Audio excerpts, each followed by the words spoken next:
Merhabalar arkadaşlar. Bugün eski spor ayakkabılarımı yenilemeye çalışacağım. Çamaşır makinesine attım, elde yıkadım, diş macunuyla temizledim. Ne yaptımsa bu kısımlardan kurtulamadım. Böyle sarardı. Bakın buralar güzel temizleniyor ancak şu kısımlar kesinlikle geçmiyor. O yüzden boyamaya karar verdim. İlk olarak iç kısmını söküyorum. Sonra bağcıklarını çıkarıyorum. Burada benim bir geçiş yeri var. Onu da çıkartıyorum. Şöyle çekiyorum. Şimdi ayakkabımızı güzelce temizledikten sonra boyama işlemini hazır hale getirdik. Gerekli malzemelerim: sprey boya. Mat siyah seçtim ben arkadaşlar. Bununla boyayacağım.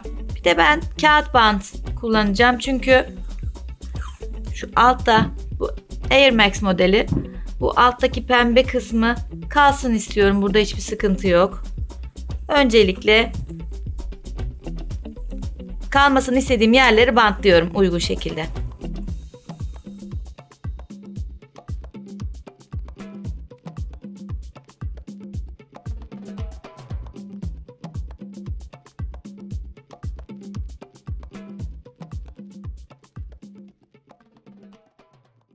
Bir de şu ön kısmındaki pembe yerin kalmasını istiyorum. Burada da herhangi bir sıkıntı yok.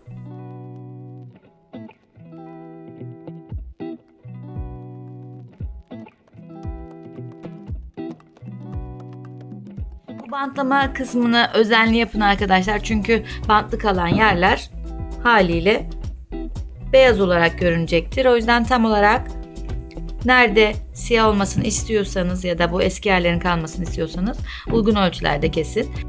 Şimdi boyama işlemine geçiyorum. Öncelikle boyamayı lütfen açık bir alanda yapın. Ben balkonda çalışacağım. Boyamı aldım. Şöyle bir kutu kullanıyorum ben boyama yaparken, etrafa sıçramasını önlüyorum. Siz de kutularınızı atmayın. Böyle işlemlerde çok faydalı oluyor. Şimdi şunu şöyle kutumun içerisine yerleştiriyorum. Evet. Spreyi sıkmadan önce sıkıca, hızlı bir şekilde sallıyorum.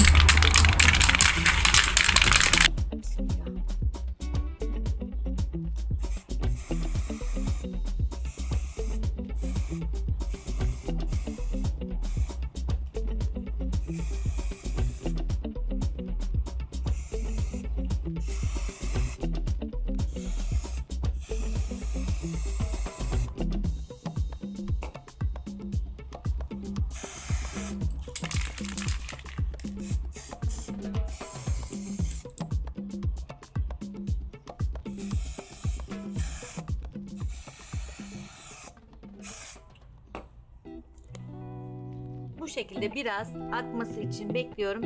Yönünü çevirmiyorum. Kuruduktan sonra diğer tarafına geçeceğim.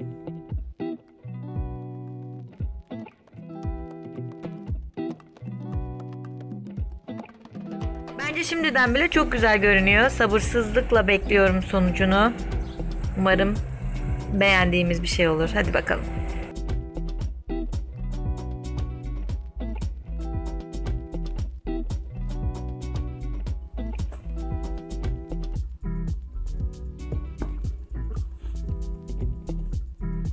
Evet, şimdi bantı söküyoruz. Bakalım nasıl oldu.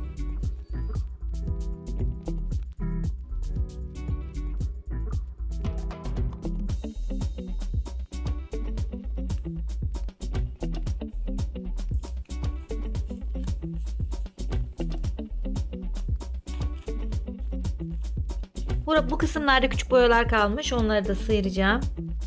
Güzelce geçireceğim inşallah.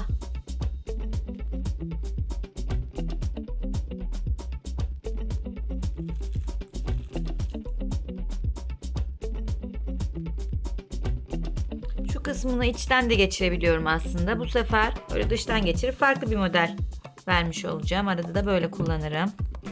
Evet, ayakkabılarımız kullanıma hazır.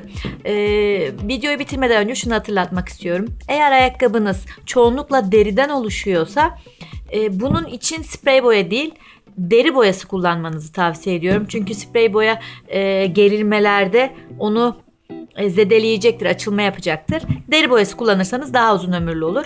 Yalnız benim ayakkabım çoğunluğu bez olduğu için oldukça güzel oldu. Ben çok beğendim.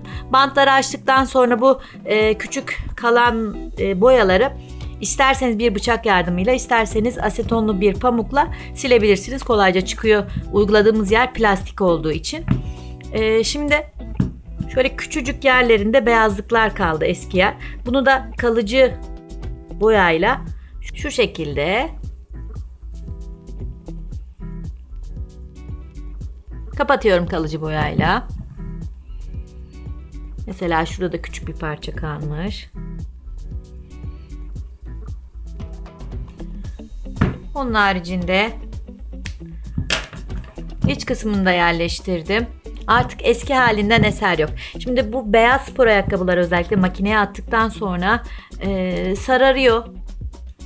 O yüzden makineye atmamanızı tavsiye ediyorum ama ne yaparsanız yapın yıllar sonra eski formunu illaki kaybediyor. Ama böyle basit tekniklerle tekrardan kullanılabilir hale getiriyoruz.